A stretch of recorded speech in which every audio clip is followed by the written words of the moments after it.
of ACB Caribbean Coaches View. Today we have another special guest. You know, we always have our special guests. Another great Antiguan, another great Liberta man. But before we introduce our guests this afternoon, we just let you know who the people that keep us going, our sponsors, our main platinum sponsor, ACB Caribbean.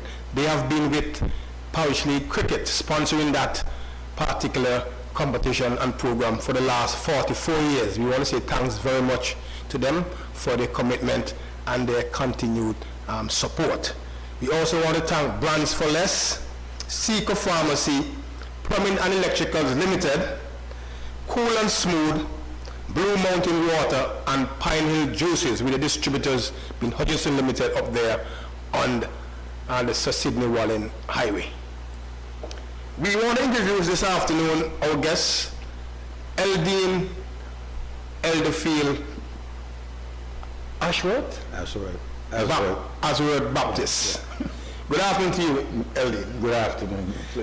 We call him Soca. I don't know if it's a dancing. He used to could dance a time or two, but we used to call him Soca. Yeah. He used to have a good melody. He's represented Liberta, Antigua, Leeward Islands, the West Indies. He's played for Kent.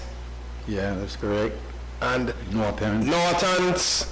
And he's coach in South Africa. He is coach the Leeward Islands, and also he was the coach of the first professional team that Stanford sponsored. So he's a man with a whole ton of knowledge and experience, and today we're going to have a talk with him from the coach's view. But before we get into the discussion, we just want to look at our coaching skill for today. And today it is how to explain. And again, we look at the four points that we want our coaches out there to really look at in terms of explaining. The first one, plan what to say. That's the first thing we do when you want to explain something. Then you gain the attention of the athletes before you start. 3, keep it simple. And 4, invite questions and check for understanding. And that is how we explain a skill. So, Soca, how is life? Well, I've taken it easy in this pandemic, you know. We understand that you spend a lot of time on the golf course. So someone called you the Antiguan Tiger Woods. Well, as you know, there's nothing else to do, so instead of just sitting at home and watching television, it's best I get out indoors. You know, we're outdoor people, so right. You know, I was going to play some golf, you know, which is very nice, relaxing. That's good. Talk to us about coaching, and you getting involved with coaching. Why coaching?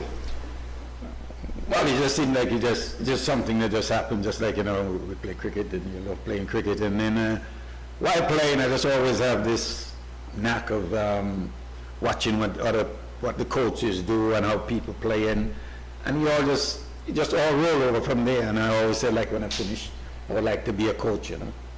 That's good. We know that sports in general, and not just cricket, but sports in general in Antigua, in the Leeward Islands, and West Indies, you know, we are not really producing the type of players that we used to. From a coach's perspective, what is it that we need to do more as coaches to help to bring the athletes along? Look, when I just sit and watch and observe, I just think, you know, one thing I always use the word simplicity, you know, simple things, you know, but the simple things are the most important thing. And I just think when you look at our players, most of our players, is the basic. They haven't really have a solid foundation of the basic thing. It's just like building a house. If the foundation is solid, and then you expand on that, and that's just simple to learn to play on both feet, or you know, play the ball through the covers or through the inside. But just, you know, well organized, can defend a good ball to make, you know, and if the ball is seaming, you got to understand how to play the seaming ball and the spinning ball.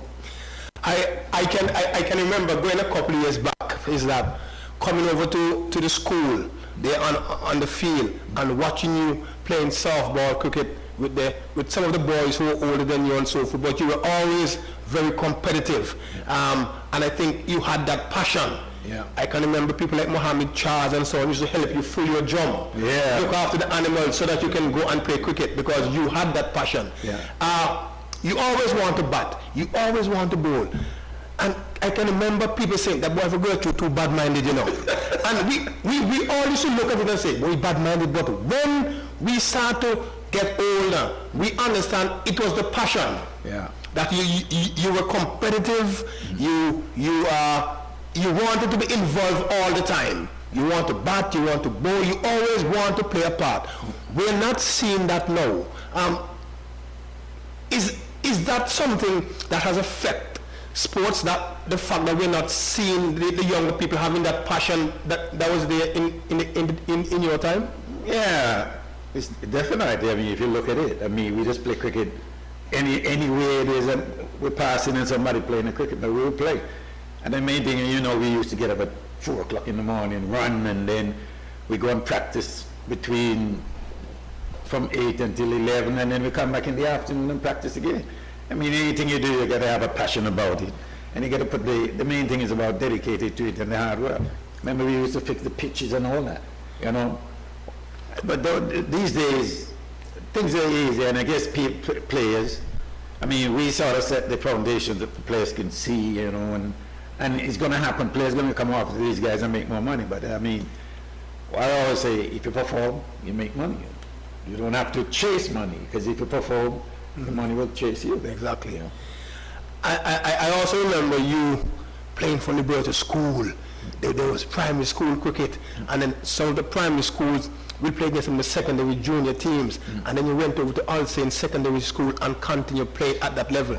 No, we are not seeing cricket in the primary school. How important is that for us to get it back into the primary school? Well, it is. I mean, if you look at Antigua, look at all of us who played cricket through the school and played for combined school and combined parish league. That's when Antigua produced so many players in the late 80s, early 90s, and into the 2000s. And it's vast important, because 2-day cricket. Remember, we used to play 2-day cricket every 2 afternoon. Yep. That prepare you for the 4-day game and up for the test match, and then we learn to play the 45-over game or the 50-over game. That again prepare for play the 1-day game. But as we were talking about before, we say if you have the basic fundamental, you can adapt. It's adaptable. If you can play through the longer version, it's easier to play the shorter version. We have said a lot of things in terms of that, but we are not really seeing the things that we spoke about. We're not seeing the basics. We see everybody wants the fast food in terms of cricket. Everybody wants to play competition, and they want to play the shorter version. From your view, from LD's Baptist view, the state of our cricket right now, would you introduce shorter versions of cricket into the schools, 10 overs and 20 overs and so on?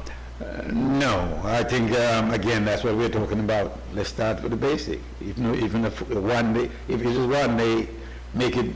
It's not like 50 overs. Right, because when you used to play, and when I used to play junior cricket, it used to be 2 innings. Yeah. But it is in a 1 day. Yeah. Where I think we have 35 overs the first inning. 40 overs or whatever, and then the second innings is unlimited. Yeah. You know, most of the time by then the game is decided. Somebody get bowled out cheaply. That's right. And so should these be things? Because normally they normally say when you want success, you go back to the old time to see what works. Should we go back and sort of reintroduce some of these things we need to tweak? Well, definitely, and that's what I was saying to you earlier on. The basics. Go back to the basics.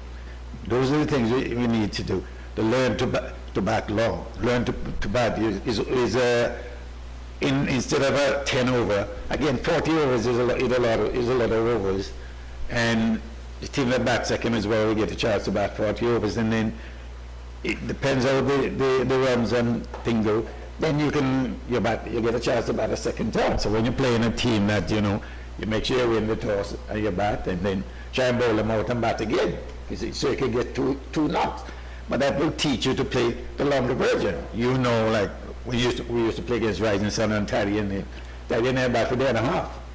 And that is, on the other hand as well, that helped teach us how to bowl, because you have to bowl out the team to get up to bat. It is not a case where you get 2 wickets, you lose your tail. No, you have to make sure you bowl out all those guys, you know. And those are the things that will have the foundation for them to understand, to play longer version of cricket and get up to the highest standard. As I said, it's always easy, because when you play limited over, it's easy to say, oh, I have to run rate this and run rate that. Well, you're not playing. That's an excuse for them to go roof flop. That's correct. And I was just thinking, you know, if you look at a lot of the cast players, look at Ken Williamson, Virat Kohli, Gambia. Remember the first T20 World Cup ever? Gambia make the most run. How many sixes he was hitting? It was the established test players who were making the runs, people like Raul, Dravid, and so on. Yeah, right, and that just to show again. And if you look at that, right, you have guys the power hitting. We're not getting away from that, because that's why every team may have different players. But when you look at it, you see Virat he looked to score around a ball, and I mean around a ball, I mean, you know, get a single off a good delivery, and you keep the scoreboard ticking over. We tend to struggle as West Indian, because at least you're looking at what, 10 overs, nearly 10 overs sometime of that ball. That's a lot of that balls. You know, even say if you score off a half of those, yeah, it's all right, but those things are going to do. They're just saying we may have the most sixes, but we have the most that ball. That's right. No, it is. And that combination is just not working. No, yeah, and again, as you said, there's nothing wrong looking at other teams and see what they do. That's what we do. We learn from other teams, see what they do, and we implement it in our own way. The power that we have, and the guys in them up front who can maneuver the ball and keep it taking over, it'll be easier for the guys in them on the bottom. But if you're 40 for 5, why are they not listening to us? I don't know. I guess, look, it's just the generation. If you remember our parents always just tell us they're not worried about us, our generation. It's this young generation here, because everything for them is quick, short. And look, if we go at times, we're not trying to say hold back anything, but again, you gotta put at the end of the day, nothing beats hard work, and if you put the hard work in, you'll get your reward. But a lot of people doesn't want to put the hard work in. You know how we just play. Me and you were up there, and anyway, when we hit the ball, you have to go for it, and vice versa. So that teach us to be better bowlers, and you're bowling so we can't score.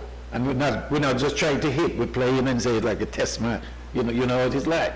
And those are the challenge. You practice to do that. It'll help you to improve your game. Be playing pitches. You remember those pitches we used to play at the elevator? The West one, those green ones. You weren't hungry. I guess you guys you're hungry, given the fastest bumpers I ever received in my life. but that was a practice when we get on better surface and meet better bowlers. We have an idea. You have to prepared. Be prepared. You know. Well, if we just come a little bit closer to home, the Cricket Association is trying, and I always say that Kuma and his team, they assist the clubs, they give the clubs funding to assist with the nets and other things, you know, whenever they can assist the clubs. But we are not seeing the standard that we're looking for. Also, we're not seeing the discipline in players. Somebody gets left out of a team, and the next competition they want a transfer. Do we have to look and see that maybe we just don't have enough players, and maybe it is time that we look at the amount of teams, maybe, to see if we can get quality? Well, we got to look at all the options, and those are good options, as you just mentioned me, and that's what got to happen. And if a player, as you say, if I get left out of Liberta, I might just leave and go and play for Falmouth. You know, you need to have players committed to the team and the village or the community that they're playing for. And those things, as you're saying, yeah, must happen. And again, it's not all the time you need quality and not quantity, which tends to happen sometimes.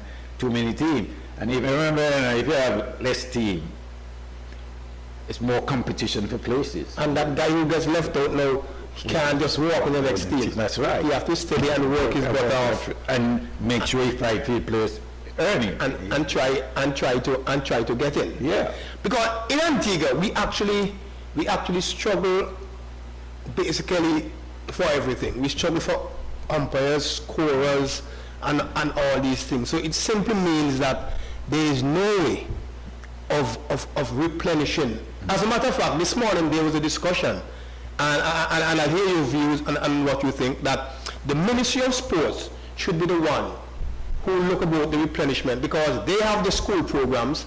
You have people in the ministry who can change scorers, umpires, referees, assistant referees.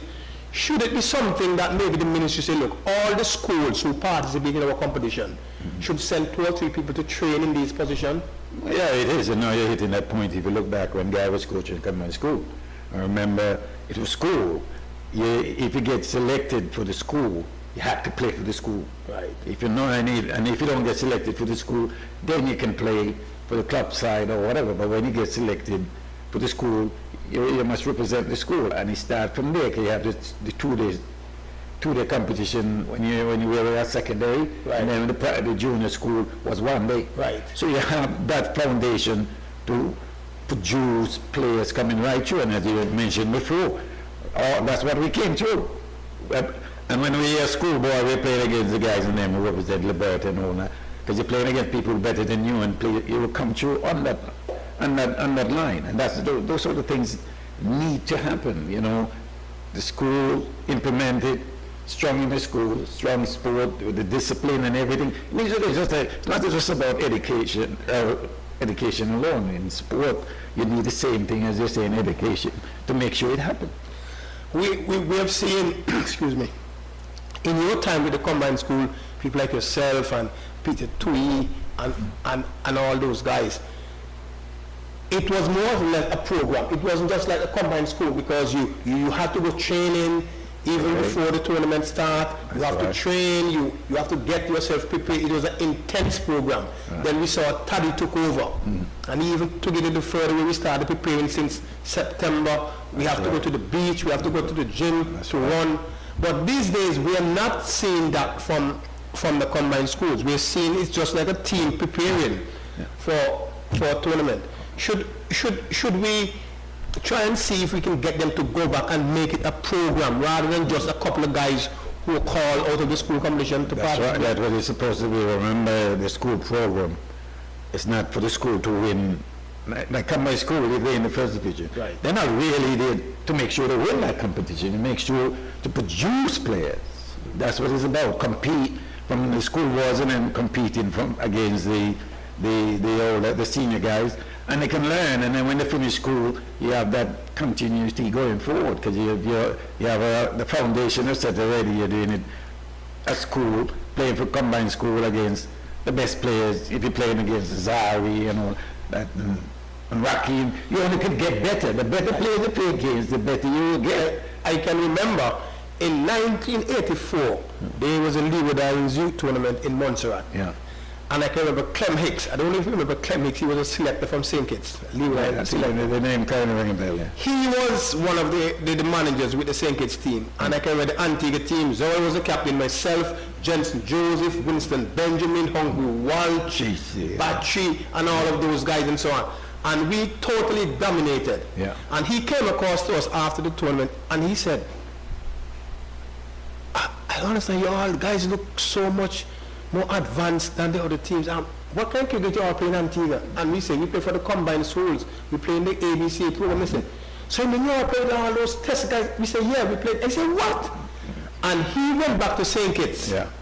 And he had a meeting with the St. Kitts Cricket Association and said, listen, Antigua is doing something, we have to do that. And the next time I saw him in St. Kitts, he said to me, boy, you know, we know doing that. We have a combined school in our senior tournament as well, because what we saw down in St. Kitts, we think that is in Montserrat, that is the way to go.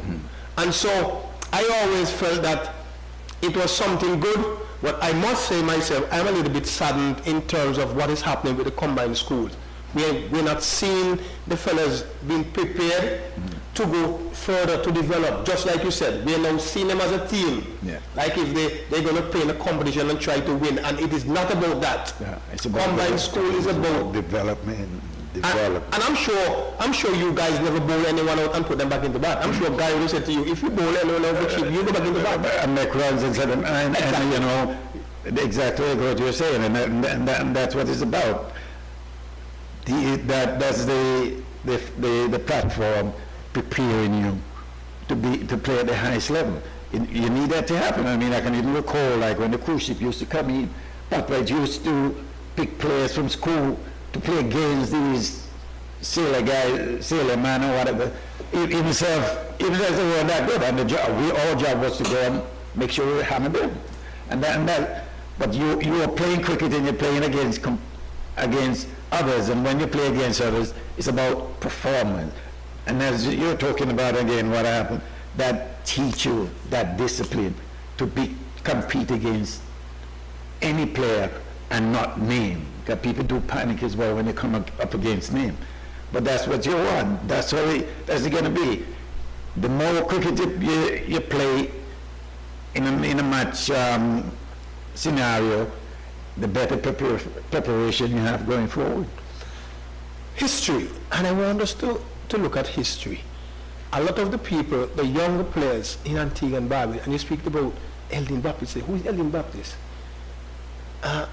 So I think something is wrong.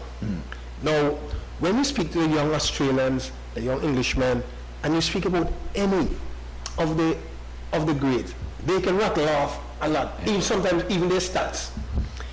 Is it something that maybe the Antigua is so small that there is no way that we should have produced such a great caliber of players, especially in cricket, and our young people are not familiar that there is something somewhere that any young person could go and see all the people who have gone and who have done well for West Indies and Leewards and Antigua and want to emulate them? Have we taken you guys, the sirs, yourself, and so on, have we taken you guys seriously enough and say, look, we need to make sure that what these guys have achieved will continue?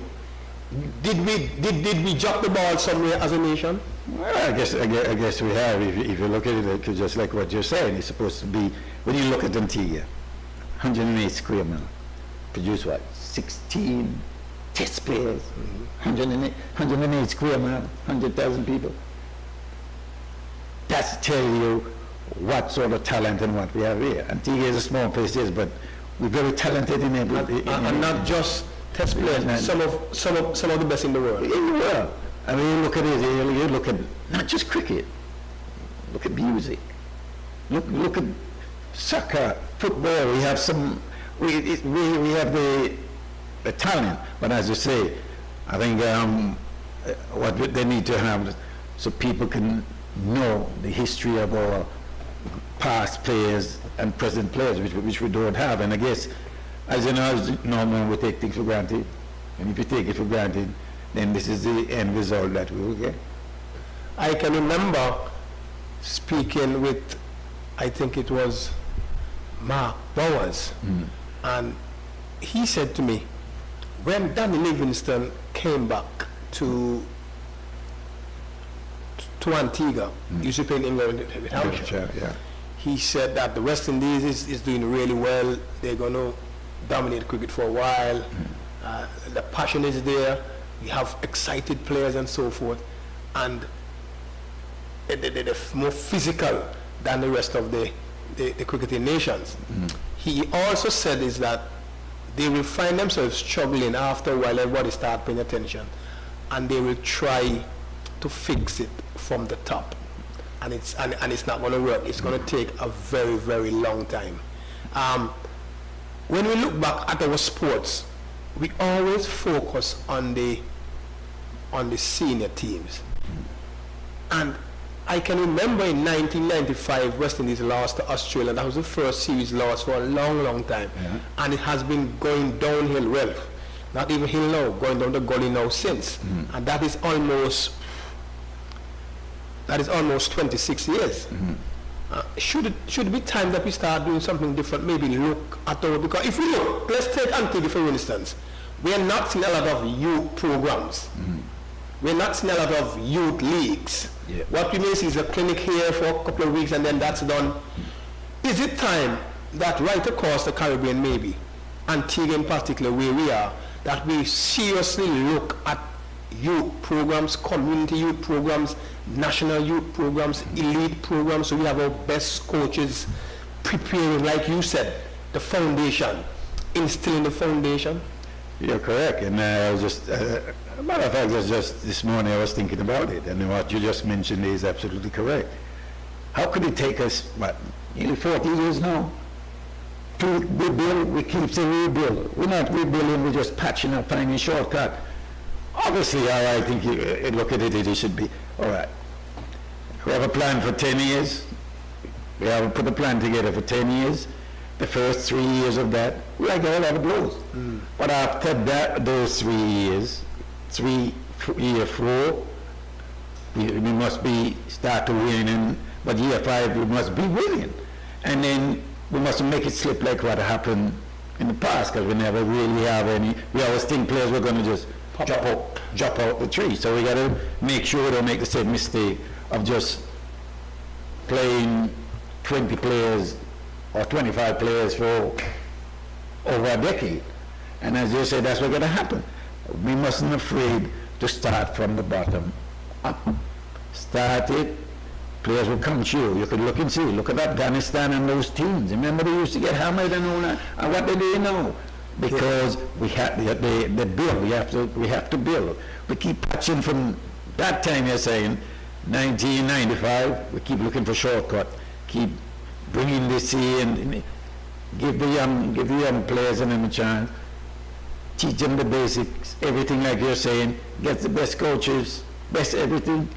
To show it. Down there is where you really want it. You want the best coach, and then down there when you get to the top now. All you need is someone just coordinate. You don't need all. You're not supposed to need all those coaches up there to do this and that. Make sure. If you look at the Barcelona, from what I understand with football, that's what it does. Right. So when you get to the top, when you get in, when the Australian team and the West Indies team and all, was that good, we know what we have to do. We didn't need a coach to hit 50 ball. We would know, or you would tell me, hey, Sox, you're not batting good. You need to bat for half an hour. Oh, yeah, and I say, and I'm not bowling well. And I say, flip, you need to bowl longer spell. Those are the things, because we had the foundation. That's what, like what you're saying, needed, and we have to start somewhere. But it look like we're free to start.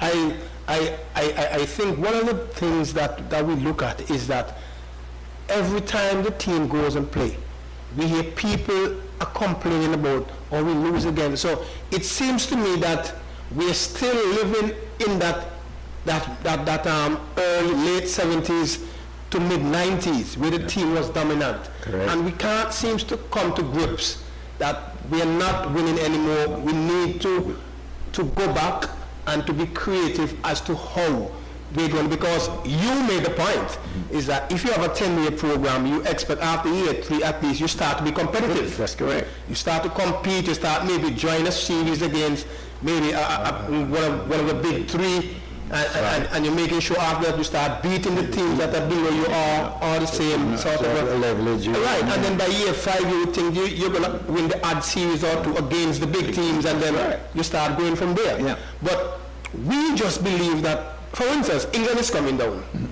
and people are talking about already it will be important to win against England. Now, I am thinking that it will be important to compete against England. Compete. I agree. You have to compete first. You see, because winning is a habit, and you have to learn how to win. When you look at when we were playing the Bertha, people think we will just win. But we will just win because we have players who understand how to win. And that's, in any walk of life, that's what you got to do. We got to learn how to win, but we got to teach them from a young age how to do that and implement all those things that we're discussing about. And just to send our point, the Leeward Islands, they started off, to me, well, the Leeward Islands over the last couple of years as well has been struggling. They went to Barbados and they played a good game. Yeah. They lost to me, what was a close game. Yeah. Could have gone anyway. They made a strong second innings comeback, and then they went and they beat Guyana, who they haven't beaten for quite a while. Guyana, who is one of the powerhouse in regional for the cricket. Yeah. So it seems that we're seeing some baby steps there from Leeward Islands. They competed against Barbados, who always blew them aside, and then they beat Guyana. And so if it was a case that Leeward was to go on and they don't win the 4-day championship, you could always say, hey, at least we're seeing some progress because we were competing. Keep competing and make sure that's the direction you're going. So long as you compete, because we should be competing now with the players that we have, because there's a lot of senior players in the team, but they just got to realize and understand what you have to do. I don't know if they understand, like what I was just saying to you, like we know what it takes to win. And when I say that, it's not just going out and perform. We could have said, all right, if we don't restrict them to under 150, then we're behind and playing catch up. So and then you can see, all right, listen, this session here, pitch is flat, nothing happening. Let me go defensive so they don't get away. All that is a way of planning how to win. And those are the things they got to make sure the senior players in them is saying to the junior players. You know what we used to do. Senior players talk to the junior players, and we show them the ropes and bring them along, which is what's got to happen. You mentioned that, which was about planning. What score we're looking to restrict them at. Yeah. What is gettable for us. Yeah. When we played, we discussed that. Yeah. We decided that. Now you have coaches that probably look at those things and so forth. But the thing about it, and you spoke about earlier, does the player know how to achieve these tasks? Because the coach may come and say, look, we need to reduce them to 200. We can't allow them to get away before that. We got to get them out in a day, so we have at least 3 days we can plan how we're going to win this game. But do the players understand how to achieve these objectives? Well, that's a good point. So you got to ask the players. You got to just have that conversation with the players. All right, ask them, and if you don't know what it's going to be, this is where the honest conversation got to come. Because what players tend to think, if you ask them a question, they think it's a trick question, which is not. You just you want to make sure if you understand, and if you don't understand, you can explain and say, hey, listen, if you see our flipper, make sure he doesn't get in the wicket in his 6 over. We have a chance of scoring 90 career. The bowlers are not that strong. All those sort of things there, and as you say, you got to break it down. And most of the time, I don't think they understand how to find a way to win. Which you need to think about. And when you're playing after a while, you can't rely on the coach and everything. One main thing you have to come from as well, one thing we know used to happen, we didn't rely on the coach, we the players take that responsibility. We get together, the bowling unit, we used to sit down together and we was quite frank and say, I'm being lucky, bowling nothing today, that's not good enough. Flipper, me, Benji, Merrick, whoever we have those are the things we used to do. Because when players do that, it tends to play, the other players tend to take it differently and better than if the coach. Because most of the time, when you're a coach, players think you're just saying that because you're a coach, They forget we used to play and we've been through it. And we can see something, we can see if we the pattern of the game, and if we don't try to change that, you're going to continue that way and you can lose. So basically you're saying that we're talking something that we've lived. Yeah, that's correct, we have. We know that you still have a lot of passion for cricket. You can hear it in your voice. What would Eldin Baptist, if I was to say to you, Eldin Baptist, we want you to play a role in cricket in Antigua and Barbuda, what is it that you would like to do? Look, I love, as you say, I love coaching, and I can help players in those, in those areas, batting, bowling, and that's what I always want to do. I'm always there. If somebody asks, I always give my honest opinion.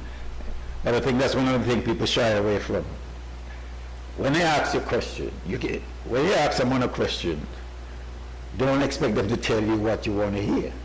And if you can do that, you will learn. People doesn't want to ask questions because they think they're not going to told what they want to hear. And those are the things you got to do. We got a lot of players here. We got a lot of knowledge. And what's it going to take from us to pass that knowledge and that experience on? You mentioned something which is very important, and I think we need to get that across. We need to get that across to players, to other coaches, to administrators. I was speaking to a gentleman, Regis Burton, yesterday, and I think we had some one-on-one with the players from the Liberty Blackhawks, and he was saying one of the things that he finds that the players don't do well, they don't accept criticism well, even though it is constructive. They always think that they have to defend or to justify, rather than saying, okay, something to work on, or you can not agree with it and just say, I was looking at it from a different view. And I think you're right. A player will come, or a player parent, and they will come and say, Mr. Baptist, what do you think about my son? And so, and you will say, boy, I think your son, is a little bit lazy. Maybe you need to put in a little bit more work. And rather than say, okay, so what you suggest? What are you suggesting? They will probably go, oh, you can believe the boy Baptist when we go as it, and then I have negative comment here, mate. And they came and they asked you for an opinion. And I tell you what, it happens. They happen all the time. You're correct. It happens all the time. I see that happening. And that's what, you see, what people you got to do as well, and where we used to approach you is when people prove us wrong. So we can't, this and that. How many times is people when we were practicing, they say we can't, we're not going to make it, we waste of time. But what we do, we dig in, practice, work hard, because we know the goal we want to achieve, and that's what's got to happen. People just want to hear something nice all the time. It can't be. And when you're coaching, a coaching side of things is the coach has got to praise you when you do well, and the coach has got to tell you when you do something wrong, and that's what it is. And when I look at it from a coaching point of view, when the coaches want it more than the player, we have a problem. It's got to be the other way around. Where the player is just nagging the coach. Coach, like, John, I want to learn how to think. That's how it's supposed to be, and that's how we used to do. And what it is about, never afraid to ask questions. You can ask, because as well, there's no one way of getting it done. You can do it a different way, but get the same result. And those are we can add. We can look at some things, look at the basic things as well. We're talking about cricket. We normally say, you pull a waist swing, you have to do this and that.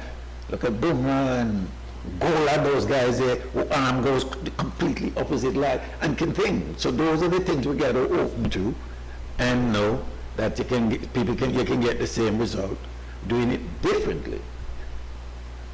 How much should a coach push a player? We have some players who would say they're talented, but they have this sort of a lackadaisical, we know that they're talented, but we're not seeing the passion. We're thinking that, look, this guy just turned up because he wants to play. How much should a coach push someone like that?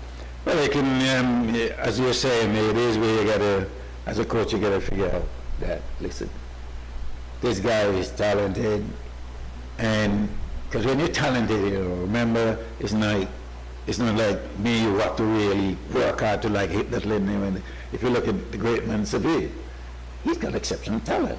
Barry Lara and those guys. Right, so things can look easy for them. But for we who hasn't got that except talent, you've got to hungry, you got to passionate, you got to want it. You got to set yourself small goals and believe in that. And as a coach, you can look and see this guy has got potential and everything, but he hasn't got that mentality that he wants to get better. He's just quite happy where he, at the level he is. And sometimes there's where you gotta be straight and honest and say, hey, listen, we're not getting anywhere. We just come here and we're doing the same thing and you're not making any progress. As a coach, at the end of the day, we want to see people make progress. Because that's why we're helping, even though we want you to be the best you can be. And that's what people got to understand. When a coach gives constructive criticism, it's because he wants the player to do better. And those are the things like you're saying that we have to look at. I guess for us, because we travel and played all over the world, we will have a broader mindset because we deal with a lot of different people. But we hear in Antigua, if you don't travel a lot, then if somebody's telling you that, they think he's just criticizing you and pulling you down, which is not. And that's why you need to ask. You need people around you, number one, who will be honest with you and tell you the honest truth and not telling you what you want to hear. And then that will help you to open up a bit and answer the question and listen. And the main thing you got to do, you have to listen. Listen. Always listen to what someone is saying.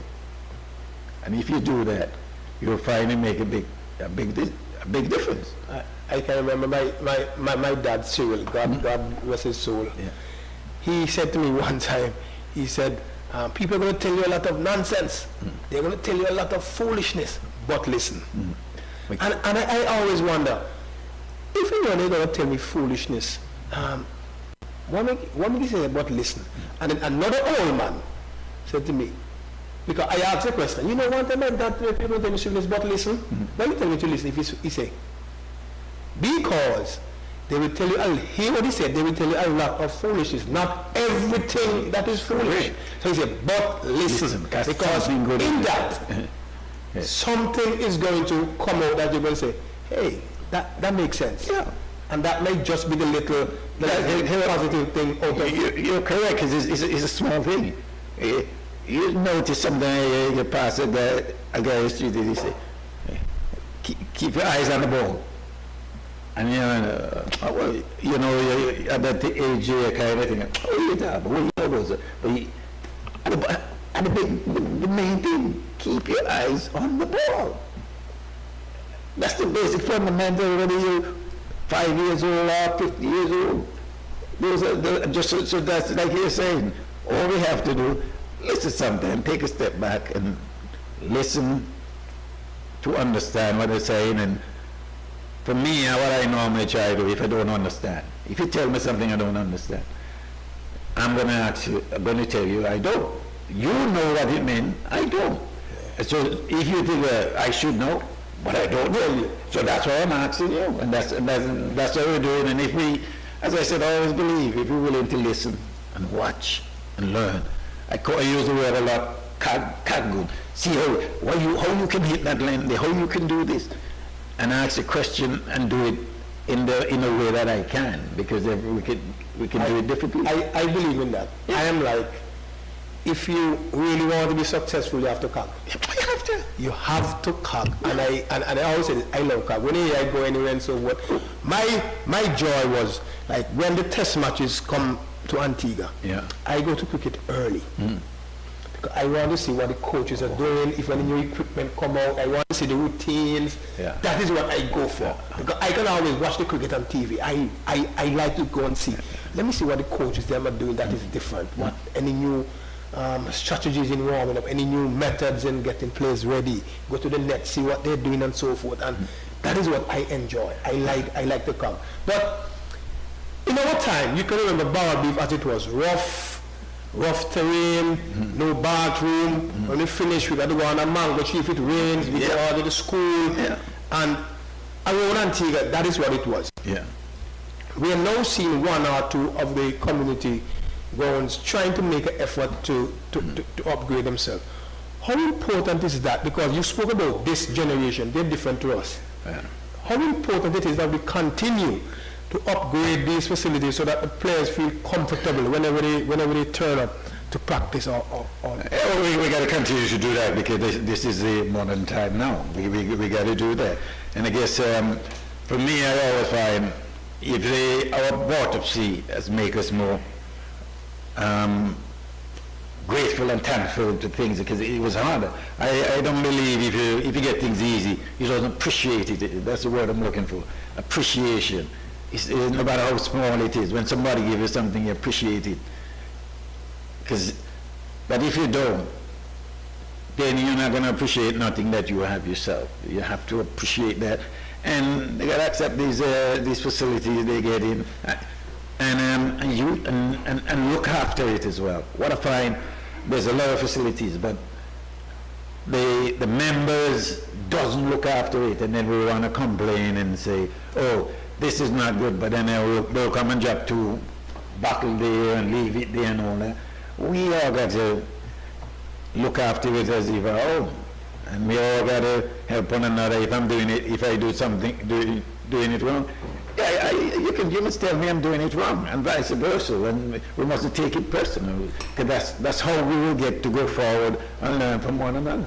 The other thing too is that I can remember that mango tree that we sat on until night, and we talk about practice, and we look forward to the next day and so forth. These days, and I can say this, I believe that is where we learn our cricket. Because it wasn't on the field, it was afterwards. Now we are discussing what happened on the field, and you hear the older folks talking about it, and every now and again you get a little word in, and you pick up things. No, we're not seeing that. We're seeing as soon as practice.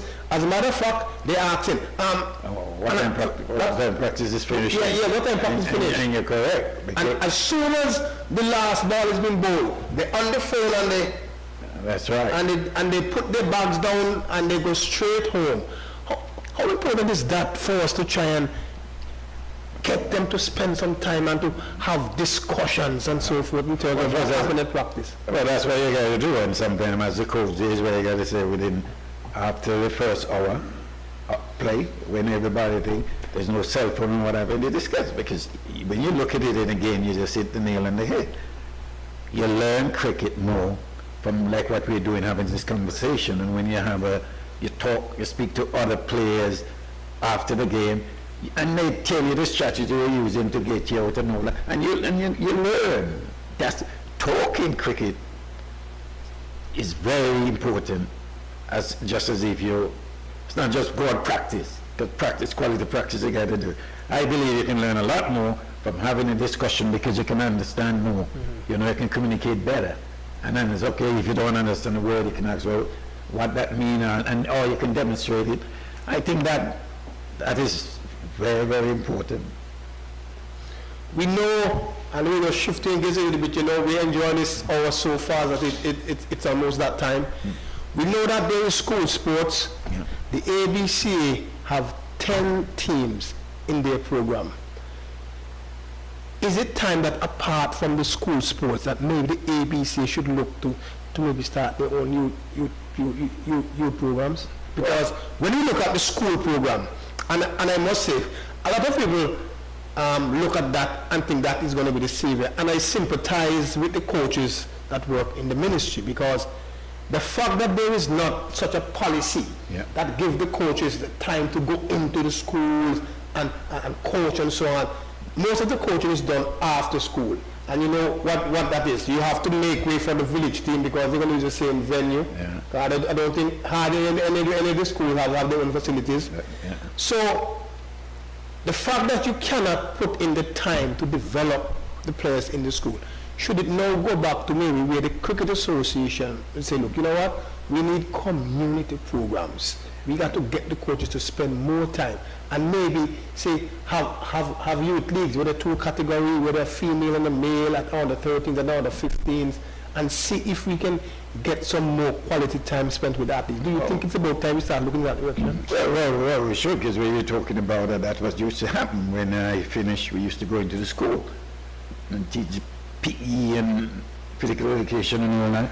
So again, we're going back to the simple basics things, and then those things, they will never change. Because that's what make you produce all these good players before. So those things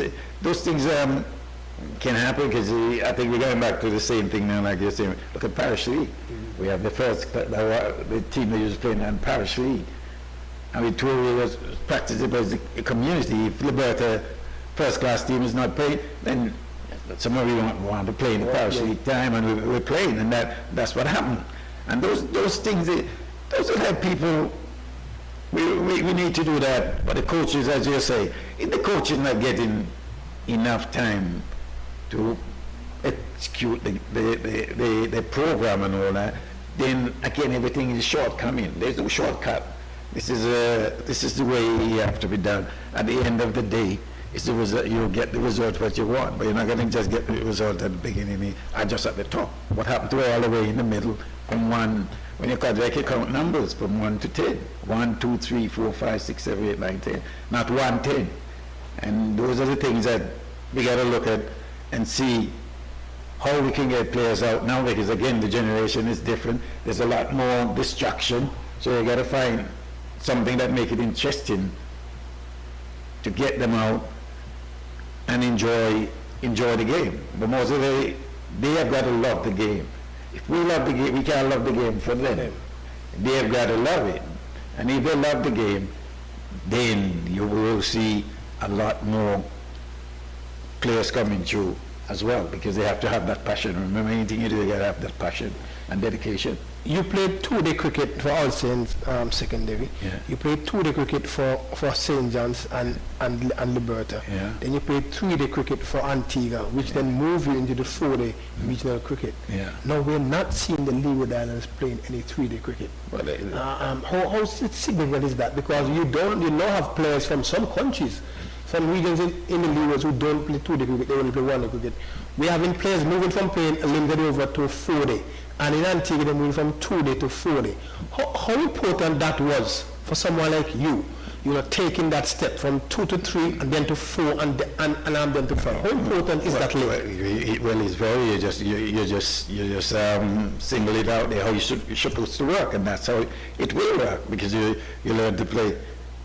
As I said, it's always easier to play a 1-day than a 2-day. Because 2 days you have to go and do the same repetition over and over, and then you get accustomed to that. You're just getting accustomed to the stage. You play 3 days, and you might most likely have 3 innings. But then that's why they go to 4-day cricket, because remember now, Test match is 5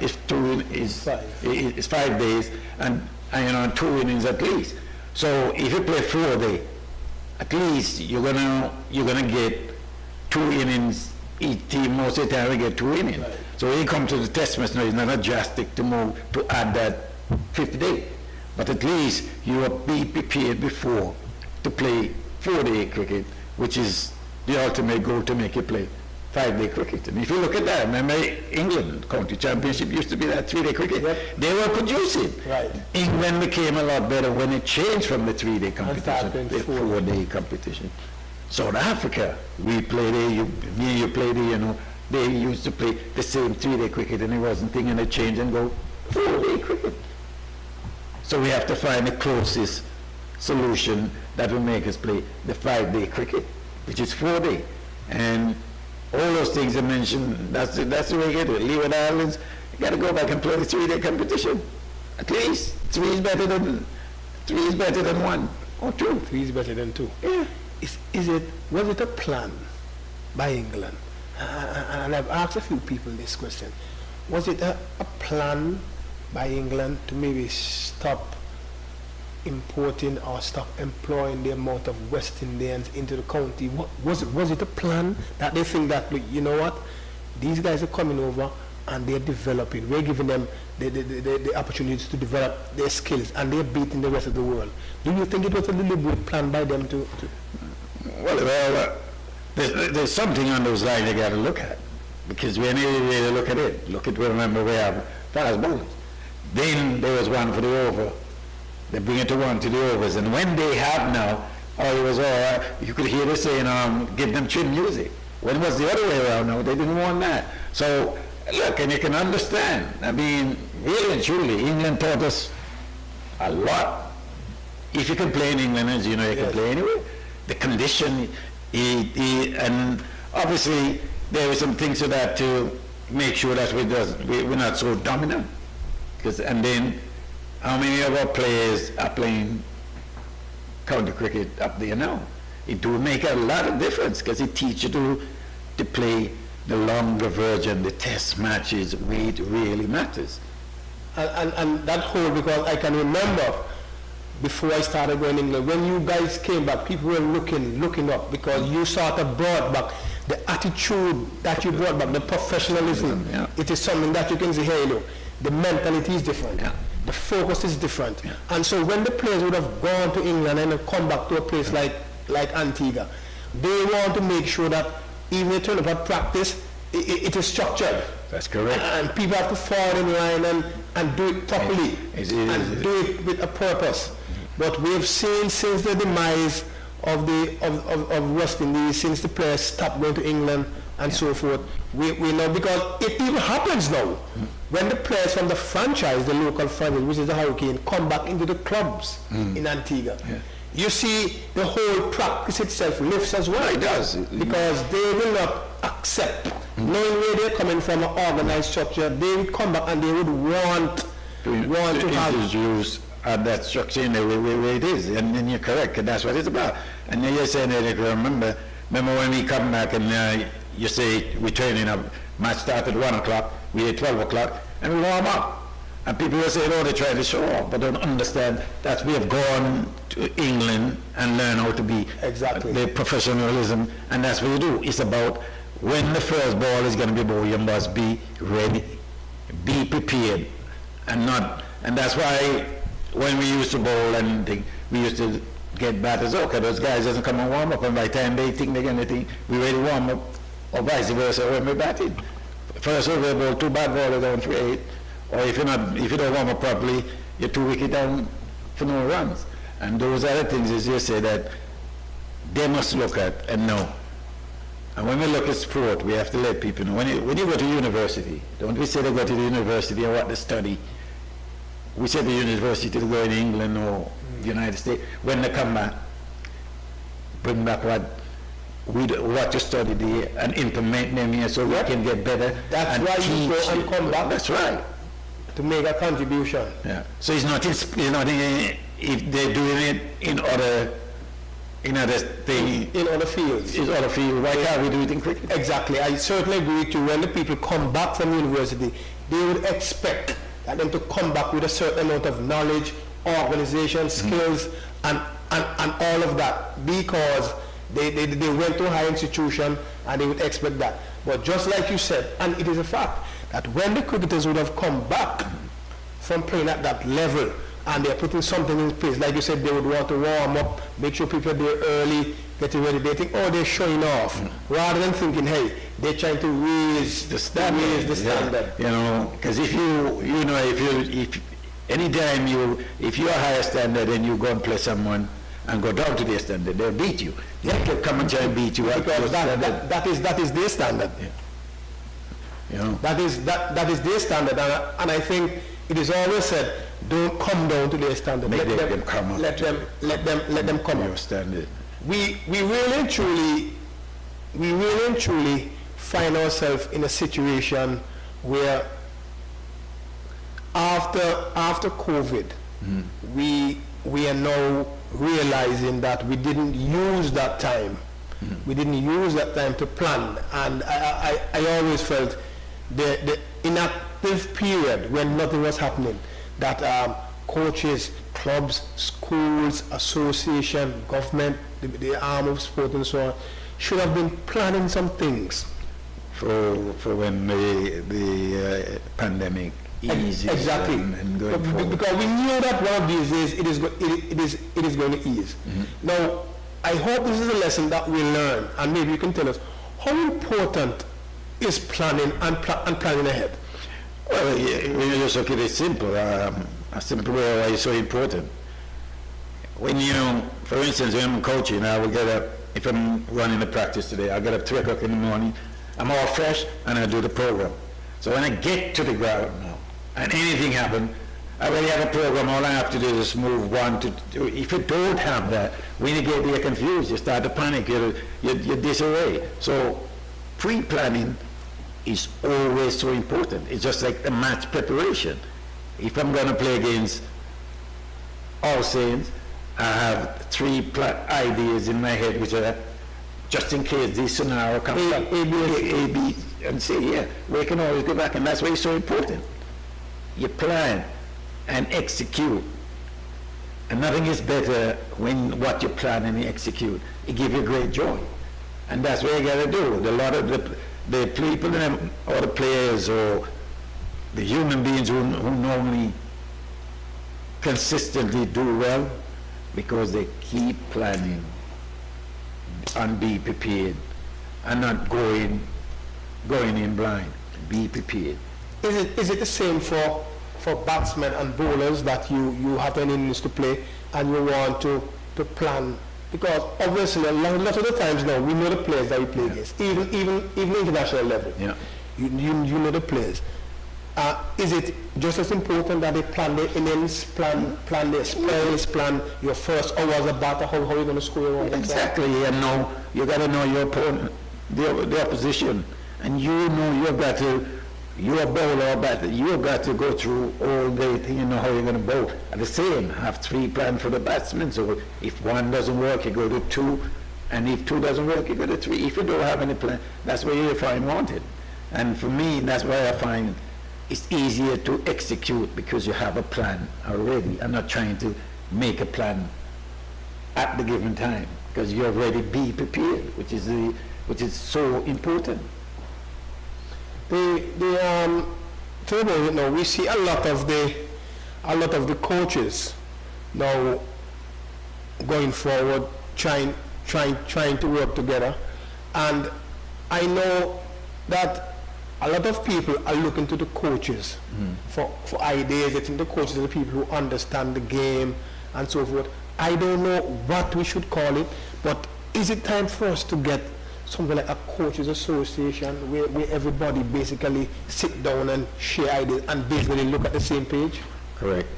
That's one thing lacking in cricket worldwide.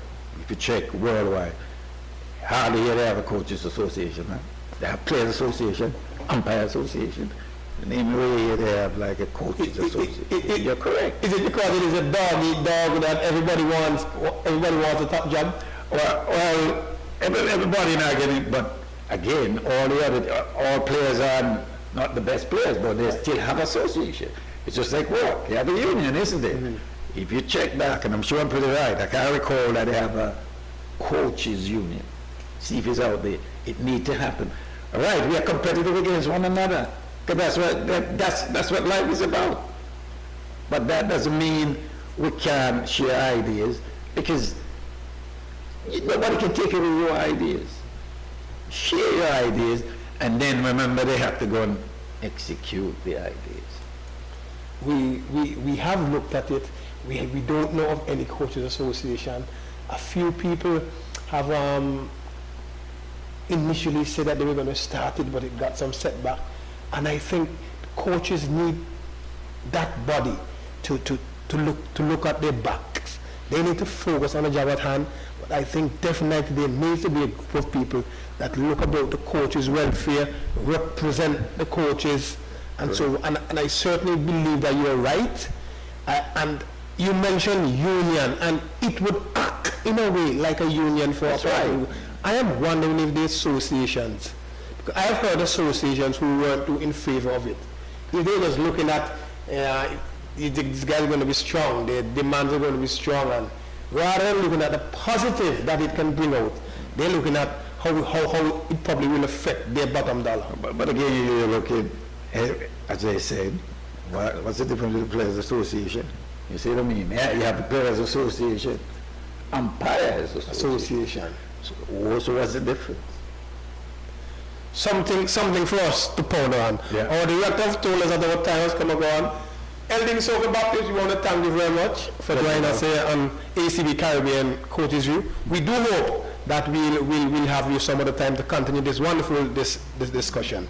It was really our pleasure having you, and we want to wish you all the best. Thanks, man. Anytime. We want to thank you very much, all those who listened and participated. Anyways, and your texts and so forth. We want to say that you have a good afternoon. Kenny Benjamin here with our guest this afternoon, Elding Soccer Baptist. Have a good afternoon.